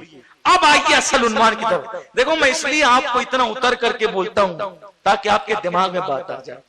میرے بچے جو چھوٹے چھوٹے بیٹھے ہوتے ہیں وہ بھی سمجھ جائیں, کیونکہ پتہ نہیں ان کے جوان ہونے تک ہم رہیں گے یا نہیں رہیں گے, تو ان کے دماغ میں بات آ جائے تاکہ ان کے ایمان کی حفاظت ہو جائے. اور ہمارے یہاں پڑھے لکھے بھی آتے, بہت ان پڑھ لوگ بھی آتے ہیں, اس لیے ہم چاہتے ہیں کہ بہت اتر کر آپ کے معیار کی گفتگو کریں تاکہ ہر بندہ سمجھ لے. تو اگر کسی کے بارے میں صرف الزام بھی لگ جائے تو سب سے زیادہ ہنگامہ کون کرتا ہے؟ بیوی کرتی ہے. لیکن جب حضرت صفوان کی بیوی کو کسی نے کہا کہ تجھے کچھ پتا چلا کہ تیرے شوہر صفوان کے ساتھ عائشہ کے معاذ اللہ ناجائز تعلقات ہیں, اور عائشہ کے ساتھ تیرے شوہر صفوان نے زنا کیا, معاذ اللہ. اس دور کے منافقین نے, حالانکہ یہ بات بولتے ہوئے مجھے بھی میرا کلیجہ منہ کو آتا ہے, کیونکہ وہ میری ماں کی بھی ماں ہے, میرے باپ کی ماں ہے, میری ماں ہے, تمام مومنین کی ماں ہے وہ, جسے عائشہ صدیقہ کہتے ہیں. لیکن چونکہ ذہن کے صفائی کے لیے ہمیں ان جملوں کو نقل کرنا پڑتا ہے مجبوراً. اللہ تبارک و تعالی ہم سب کو معاف کرے تاکہ ایمان عقیدے کی حفاظت ہو. صفوان کی بیوی کے پاس کسی منافق بدبخت نے جا کر کے کہا کہ تیرے شوہر نے عائشہ کے ساتھ معاذ اللہ ایسا ایسا کیا. تو صفوان کی بیوی کو کیا کرنا چاہیے تھا؟ ہنگامہ. بھائی بیوی بیوی ہوتی ہے, اور اس دور کی بیویاں تو اور خطرناک, کیونکہ زمانے جاہلیت سے قریب ہے نا وہ دور, اس دور کی عورتیں تھیں, تو ہنگامہ کرنا چاہیے. اس نے بالکل ریلیکس ہو کر کہا یہ ہو ہی نہیں سکتا, توجہ آپ کی، یہ ہو ہی نہیں سکتا. کیوں نہیں ہو سکتا؟ کیونکہ وہ جانتی تھی حضرت صفوان مرد نہیں تھے، نامرد تھے. تو وہ جانتی تھی جو خود کی بیوی کے ساتھ ایسا نہیں کر سکتا تو وہ عائشہ کے ساتھ ایسا کیوں کر سکتا ہے؟ اب حیرت ہوتی ہے. اللہ کی حکمت یہ ہے کہ جس کے ساتھ الزام لگنا تھا اللہ نے بچپنے سے ان کو نامرد بنا دیا تاکہ یہ الزام ہی ختم ہو جائے اور حضرت عائشہ کی طہارت لوگوں کے سامنے واضح ہو جائے. یہ ہے میرے رب کی شان. تحقیق کرنے والوں کو اللہ ایسے جواہرات عطا کرتا ہے. اب صفوان کو نامرد کیوں بنایا؟ کیونکہ آپ جانتے ہیں اگر بڑے نقصان سے بچانے کے لیے چھوٹا نقصان کرو تو چل جاتا ہے. گویا کہ اللہ کی مرضی تھی صفوان تو میرے حبیب کا صحابی تو ہوگا، تجھے نامرد رکھنا گوارا ہے، حبیب پر داغ لگنا گوارا نہیں ہے. جب شان بیان ہوگی. لیکن صفوان قربان حضرت صفوان اللہ تعالیٰ ان پہ رحمتیں فرمائے، ان کی بیوی پہ بھی رحمتیں فرمائے. ان کی بیوی نے یہ کہا، یہ جملہ بھی کہا کیونکہ شوہر کا عیب بھی چھپایا اور یہ جملہ بھی کہا، اگر عائشہ کی جگہ میں ہوتی تو میں بھی اس بارگاہ میں ایسی جرات نہ کرتی. اور اللہ اکبر، کتنا پیارا جملہ کہا. عائشہ کی جگہ اگر میں ہوتی تو میں بھی ایسی جرات گوارا نہ کرتی، ایسی بدبختی نہ کرتی. عائشہ تو حضور کی بیوی ہے، وہ یہ کیسے کر سکتی ہے؟ ایک طرف حضرت عائشہ پہ اعتماد کتنا، اور شوہر کا حال تو پتہ ہی تھا. اچھا یہاں میرے کچھ نوجوان ہو سکتا ہے مغالطیں پڑ جائیں، ایسا کیوں ہوا کہ حضرت عائشہ پہ الزام لگ گیا؟ صرف 2 منٹ میں بات مکمل کرتا ہوں. ایسا اس لیے ہوا کہ حضور علیہ السلام جب بھی کوئی سفر میں جاتے تو حضور کی 11 بیویاں تھیں، 9 ایک ساتھ رہتی تھی کیونکہ 2 کا 11 ایک ساتھ جمع نہیں ہوئی، 9 ایک ساتھ جمع ہوئی، نکاح 11 ہوئے. تو حضور علیہ السلام قرآن ڈالتے تھے، جس کا نام قرآن میں نکلتا تھا اس کو حضور سفر میں لے جاتے تھے. تو حضرت عائشہ کو غزوہ بنو مستلق میں حضور ساتھ لے جب واپس لوٹ رہے تھے تو حضور علیہ السلام کی یہ عادت کریمہ تھی کہ حضور علیہ السلام پیچھے کوئی ایک آدمی کو رکھتے تھے کہ کوئی گری پڑی چیز ہو تو آپ اس کو بعد میں اٹھا کر کے لانا. تو چونکہ حضور علیہ السلام جب واپس لوٹ رہے تھے مدینہ طیبہ کے قریب، حضرت عائشہ صدیقہ جو ہے وہ ہودج سے، وہ پردے والا ہودج ہوتا تھا اونٹ پر، اس پہ وہ عورتیں رہتی تھی، مرد اس کو اونٹ بٹھاتے تھے، اتار لیتے تھے، پھر اونٹ پہ رکھ دیتے تھے اور سواری چل پڑتی تھی. ساری عورتیں اتری، سارے کام ہو گئے اور سیدہ عائشہ نے کہا کہ حضور مجھے حاجت کے لیے جانا ہے. حاجت کے لیے گئی، اتری اور حاجت کے لیے گئی، واپس آئی، ہودج میں بیٹھ گئی ہودج میں اور گلے پر ہاتھ ڈالا تو کہ میری رخصتی کے وقت میری امی نے جو ہار دیا تھا وہ گم ہو گیا. اب سوچا حضور سے اجازت لوں گی، ناراض ہوں گے کہ تمہاری وجہ سے پورا قافلہ رکے گا، سب کو رکنا پڑے گا، ٹائم پاس ہوگا. اب واپس جانا ہے گھر کی طرف، سب جلدی میں ہے. تو آپ نے حضور سے اجازت نہیں لی، ہودج سے بغیر کسی کی اجازت کے باہر نکلی اور جہاں بیت الخلاء کے لیے گئی تھی وہاں ہاتھ ڈھونڈنے لگی. تو لوگوں کو کیا لگا؟ اندر ہے، حضرت عائشہ صدیقہ اندر ہے. اور جب آقا نے پوچھا سب آ گئے؟ کہا جی ارسلہ سب آ گئے. تو کہا چلو نکل پڑے. تو یہ آئی تو جس اونٹ کے اندر، جس اونٹ پہ آپ سواری کرتی تھی اسی اونٹ کے نیچے وہ ہار دبا ہوا تھا. اونٹ گیا اور ہار مل گیا، لیکن ہار ملا تو آپ جو ہے وہ چادر لپیٹ کر، رات کا وقت تھا، چادر لپیٹ کر ایک کنارے پر جنگل میں وہاں پر بیٹھ گئی، ایک درخت سے ٹیک لگا کر کہ جب مجھے لوگ نہیں پائیں گے تو یہاں آ کر مجھ سے مل لیں گے. تو جب آپ چادر میں لپیٹ کر کے درخت سے ٹیک لگا کے بیٹھ گئی تو حضرت صفوان کو پیچھے چھوڑا تھا کہ کوئی گری پڑی چیز آپ اٹھا لینا. تو حضرت صفوان جب آئے دور سے دیکھا تو چونکہ جب پردے کا حکم نازل نہیں ہوا تھا تب حضرت صفوان نے حضرت عائشہ کو دیکھا تھا پردے کے حکم سے پہلے. اب جب نظر پڑی تو آپ نے زور سے انا للہ و انا الیہ راجعون پڑھی. یہ کیا ہو گیا؟ حضرت صفوان نے اونٹ بٹھایا، کوئی بات بھی نہیں کی. اتنا ادب کیا، اتنا ادب کرتے تھے. حضور کی بیوی جو تھی مومنوں کی ماں تھی. ہم اپنی ماؤں سے زیادہ ان ماؤں کا احترام کرتے ہیں جو حضور کی بیویاں ہیں. حضرت صفوان کے دل میں کتنا احترام ہوگا. اونٹ بٹھایا، آپ اونٹنی پہ بیٹھی اور حضرت صفوان کی رستے میں ان سے کوئی گفتگو نہیں اور وہ لے کر کے چلے. اب قافلہ جا رہا تھا، جب یہ تیزی سے لے کر کے چلے تو دور سے حضرت صفوان اونٹنی کی لگام پکڑے ہوئے اور اماں عائشہ پوری چادر میں لپٹی ہوئی بیٹھی ہوئی ہے. تو ہر جنگ میں منافقین بھی ساتھ ساتھ جاتے تھے. تو منافقین نے جب دیکھا تو ان کو تو موقع مل گیا ہنگامہ کرنے کا. اب وہ ہنگامہ کر بیٹھے کہ ایسا ہوا ایسا ہوا ایسا ہوا. حضور کو بہت تکلیف ہوئی. حضور علیہ السلام کو اتنی تکلیف ہوئی، اس سے پہلے ایسی تکلیف میں حضور علیہ السلام نہیں تھے. حضور علیہ السلام نے اتنی تکلیف تھی کہ جب وہ واپس لوٹی تو جنگل کے ماحول سے ڈر گئی تھی، بیمار پڑ گئی. حضور نے ان کو ان کی والدہ کے یہاں پہنچا دیا اور صحابہ سے پوچھا مجھے یہ بتاؤ کہ عائشہ کے معاملے میں تم لوگ کیا کہتے ہو. صدیق اکبر کی بیٹی تھی، انہوں نے کچھ نہیں کہا، وہ چپ تھے. حضرت فاروق اعظم نے کہا یا رسول اللہ میں گواہی دیتا ہوں. آقا نے فرمایا کہ میں اپنی اہل بیت کے حوالے سے بہت مطمئن ہوں، لیکن تم سے پوچھتا ہوں تم کیا کہتے ہو. سیدنا فاروق اعظم نے کہا یا رسول اللہ میں گواہی دیتا ہوں آپ کی بیوی پاک دامن ہے، اور دلیل یہ ہے جب اللہ نے آپ کے جسم پر مکھی کا بیٹھنا گوارا نہیں کیا، کیونکہ مکھی گندگی پہ بیٹھے پھر آپ پہ بیٹھے. جب اللہ کو یہ گوارا نہیں ہے تو ایک عورت زنا کر کے آپ کے نکاح میں رہے، یہ کیسے اللہ کو گوارا ہو سکتا ہے؟ اس لیے آپ کی بیوی پاک دامن. مولا علی نے کہا، حضرت عثمان غنی نے کہا یا رسول اللہ میں گواہی دیتا ہوں آپ کی بیوی عائشہ پاک دامن ہے. دلیل یہ ہے کہ جب اللہ نے آپ کا سایہ نہ بنایا. کیا دلیلیں دی ہے صحابہ نے، قربان جائے اسی کو ایمان کہتے ہیں. یہی ایمان ہے کہ اسلام ہے. گویا کہ وہ عثمان غنی نہیں بول رہے ہیں، وہ گویا کہ عثمان غنی نہیں بول رہے ہیں. اللہ اکبر. آج اہل سنت کی جو بولی ہے یہی تو بولی ہے.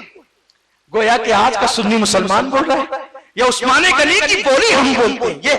یہ حقیقت ہے جو انہوں نے. حضور آپ کی بیوی پاک دامن ہے. وہ کیوں کہ اس لیے کہ جب اللہ نے آپ کا سایہ نہ بنایا. کیوں نہ سایہ بنایا؟ اس لیے کہ اگر سایہ ہوتا تو کسی کا پیر پڑتا. ہائے ہائے کیا عشق ہے عثمان کا. عثمان غنی کا عشق کیا ہے؟ سایہ ہوتا کسی کا پیر پڑتا. اللہ نے جب سائے پر کسی کا پیر گوارا نہ کیا تو عائشہ پر اللہ کسی کا ہاتھ کیسے گوارا کر سکتا ہے؟ آپ کی پاک دامن. پھر میرے مولا کی باری آئی، وہ بول پڑا جو مولا کائنات ہے، کائنات کا مولا ہے علی مرتضیٰ، جنہیں لوگ ماننے کے دعوے دار ہیں اور عائشہ صدیقہ کی شان میں توہین کرتے. مولا علی نے کہا حضور عائشہ پاک دامن ہے. وہ کیسے؟ عرض کرتے ہیں آقا آپ نماز جنازہ پڑھا رہے تھے. توجہ قربان کیا بولیاں ان لوگ. آپ نماز جنازہ پڑھا رہے تھے، آپ کی نالین میں جو کا خون لگ گیا. دیکھو یہ علی کی باری کی ہے. علی کا بولنا یوں ہوتا ہے، علی یوں بولتے ہیں. نالین میں جو کا خون لگ گیا. جو میں خون کتنا ہوتا ہے کبھی دیکھا؟ ناخن بھی پورا نہیں بھرتا، جو میں اتنا. جو کا خون لگ گیا. اللہ نے وحی کی، اللہ نے حبیب تیری نالین میں جو کا خون لگا ہے. حبیب اتنی نجاست بھی تیری نالین میں ہمیں گوارا نہیں ہے، جلدی سے یہ نالین اتار دے. آقا اگر نالین میں جو کا خون لگ جائے تو خدا نالین اتارنے کا حکم دیتا ہے. اگر آپ کی بیوی اگر یہ گندگی کی ہوتی تو لوگ تو بعد میں پہلے اللہ کہتا حبیب جب تیری نالین میں جو کا خون لگے تو ہمیں وہ نالین گوارا نہیں ہوتی. جو بیوی زنا کر لے تیرے نکاح میں وہ گوارا کیسے ہو سکتی ہے؟ اگر اللہ نے حکم نہیں دیا آپ کی بیوی پاک دامن ہے. صحابہ نے یہ اسٹیٹمنٹ دیے تھے. اب جو علی کا نام لے کر عائشہ کو گالی دیتا ہے وہ علی والا نہیں ہے، کیونکہ علی تو کہتے ہیں کہ جس نالین میں جو کا خون لگے وہ بھی گوارا نہیں، تو جس پہ زنا ہو جائے وہ کیسے گوارا ہو سکتی ہے؟ تو یہ صحابہ کا کہنا تھا. لیکن بہرحال یہ سب تو یہ کہتے رہے، حضور کچھ نہیں کہتے تھے. آج کل کے منافقین بھی کہتے. وہ کیوں نہیں کہتے تھے؟ وہ اس لیے نہیں کہتے تھے کہ انہیں علم غیب ہے. کہ انہیں علم تھا تو بول دینا چاہیے تھا. ارے بول دیتے تو تم جیسے بدبختوں کو ایک عنوان تقریر کا اور ملتا کہ دیکھا اپنی بیوی کی صفائی پیش کر دی نا، پیش کر دی نا، پیش کر دی نا. تم کہتے. اللہ کے رسول نے فرمایا ہم نہیں بولیں گے. ہم بولیں گے تو یا بخاری میں لکھا جائے گا یا مسلم میں یا ترمذی میں یا ابن ماجہ میں یا ابو داؤد میں یا مصنف ابن عبد الرزاق میں. لوگ اس پہ مناظرے کریں گے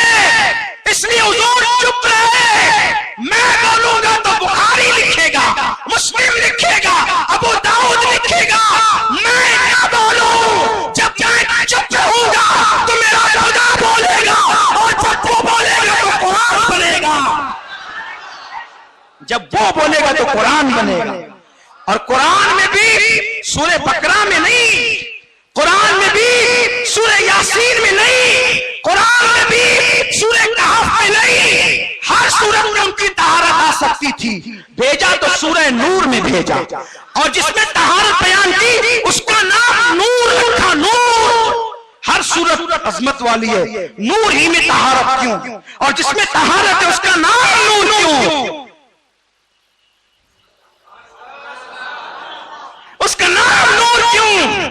اس لیے کہ سورج کا جو نور ہے اس پہ پیشاب ڈالو تو وہ گندا نہیں ہوتا, پاخانہ ڈالو. کبھی سورج کی شعاؤں پہ کل ڈال کے دیکھیے, بہت قربانی کے جانور لائے ہو, تھوڑا سا ڈال دینا, شعاؤں کا کچھ ہوگا؟ نہیں ہوگا. ارے نادان, جب سورج کا نور میلا نہیں ہوتا تو مصطفیٰ کا نور میلا کیسے ہو سکتا ہے؟ اسی لیے میرا امام پھر کہنے لگا مچل مچل کر, شمع دل مشکات تن سینہ زجاجہ نور کا, شمع دل مشکات تن سینہ زجاجہ نور کا, تیری صورت کے لیے آیا ہے سورہ نور کا, تیری صورت کے لیے یا رسول اللہ, تیری صورت کے لیے آیا ہے سورہ نور کا. تو اللہ نے الزام کو ہٹا دیا, قرآن بن گیا پھر وہ, اور سب پڑھتے ہیں آج کل. پر حضرت سارا کو ہاتھ اس نے لگایا تو لگا بھی نہ پایا کہ اس کے ہاتھ شل ہو گئے. پھر اس نے کہا یہ عورت بڑی نیک ہے. دعا 3 بار ہوئی جو آپ سن چکے. اس نے کہا سن سن اے سارا, سن سن اے سارا, تو جیسی ہے نا, تیرے ساتھ جیسے میں نے بدنیتی کی اور ہاتھ شل ہو گئے, ایک تیرے جیسی اور ہے جو بادشاہ کی بیٹی, اس کو اٹھا کے لایا گیا تھا, اس کا نام ہاجرہ ہے. جب اس پہ بھی ہاتھ بڑھایا تو ایسا ہی ہوا تھا. تو اور وہ عورت نہیں, تم لوگ جن ہو, جن. اس لیے تو جنات ہے نا, وہ جنات کو بھی تو اپنے ساتھ لے کر کے جا. اور بہت خوبصورت حضرت ہاجرہ کو بھی ساتھ میں کر دیا. جب حضرت ابراہیم کے پاس یہ دونوں آئی, گئی تھی اکیلے اور ایک تحفہ ساتھ لائی. تو ابراہیم علیہ السلام نماز پڑھ رہے تھے, آپ نے نماز میں پوچھا اشارے سے کیا ہوا؟ اب جائز نہیں ہے, وہ نبی کی نماز ہے, وہ نبی. کیا ہوا؟ کہا کہ ایک تحفہ ساتھ آیا, سلام پھیرا, اللہ کا شکر ادا کیا. کیا ہوا؟ پوری تفصیل بتائی. عرض کی میرے شوہر ہمیں اولاد نہیں, اگر آپ اس سے نکاح کر لیں اللہ اس کے ذریعے اولاد عطا فرمائے. انشاءاللہ پھر ہم آگے کی گفتگو کریں گے. بہت دلچسپ ہوگی, اللہ توفیق عطا فرمائے. آپ سے میری گزارش ہے, اگر آپ خود قربانی کر رہے ہو یا آپ کے محلے میں قربانی ہو رہی ہو تو اپنے 48 مدرسے ہو چکے ہیں الحمدللہ, اور ہزاروں بچے اس میں پڑھتے ہیں. آپ سے میری گزارش ہے کہ آپ حضرات چرم قربانی میں سنی دعوت اسلامی کو ضرور شریک کریں. ایسا نہیں کہ آپ کے گھر تک ہم آئیں تو آپ ہمارا تعاون کریں, آپ خود سے لکھائیں کہ بھئی میرے یہاں جانور آ گیا ہے تو چرم ہم لا کے پہنچا دیں گے انشاءاللہ. ایک تاریخ آپ نے رقم کی ہے سنی دعوت اسلامی کے ساتھ, تو انشاءاللہ پچھلے سال میں نے اپیل کی تھی, لوگوں نے لا کر بھی پہنچایا. تو گزارش ہے جہاں جہاں تک میری آواز پہنچ رہی ہے, الحمدللہ آپ کی تحریک سنی دعوت اسلامی پورے شہر میں 48 مدرسے چلا رہی ہے. یہ شرف صرف آپ کی تحریک کو حاصل ہے الحمدللہ. اور بفضل تعالیٰ 3 دارالعلوم چل رہے ہیں, 3 دارالعلوم چل رہے ہیں بفضل تعالیٰ. اور اب محرم شریف سے 4تھا دارالعلوم اپنا شروع ہونے والا ہے الحمدللہ تعالیٰ, جس میں لڑکیوں کو مفتیہ بنایا جائے گا. اب ہماری بچیاں حافظہ تو بن چکی, کچھ بچیاں اب مفتیہ بھی بننے جا رہی ہے. یہ سب جو رہا ہے وہ آپ کے تعاون سے ہو رہا ہے. انشاءاللہ چند سال گزریں گے کہ اپنے شہر میں لڑکیاں بھی پھر فتویٰ دے گی انشاءاللہ, مفتیاں بن کر کے تیار ہوگی اپنے شہر کی بچیاں. تو یہ بھی منظر اللہ آپ کو دکھائے گا, یہ سب آپ کے تعاون سے ہے. تو آپ حضرات اپنے صدقات, زکات اور قربانی وغیرہ میں سنی دعوت اسلامی کو یاد رکھیں. یہ سب آپ کی دعاؤں کی برکتیں ہیں, اور اللہ توفیق نصیب فرمائے. رسالت کے پروانوں ہر سنیچر کو بعد نماز عشاء سنی دعوت اسلامی کے عالمی مرکز اسماعیل حبیب مسجد میں سنی اجتماع ہوتا ہے. تو آپ حضرات پابندی کے ساتھ اس میں شرکت فرمائیں. سنی دعوت اسلامی کی ویب سائٹ sunnidawatisllami.net پر وزٹ کریں اور بہت ساری دینی معلومات حاصل کریں.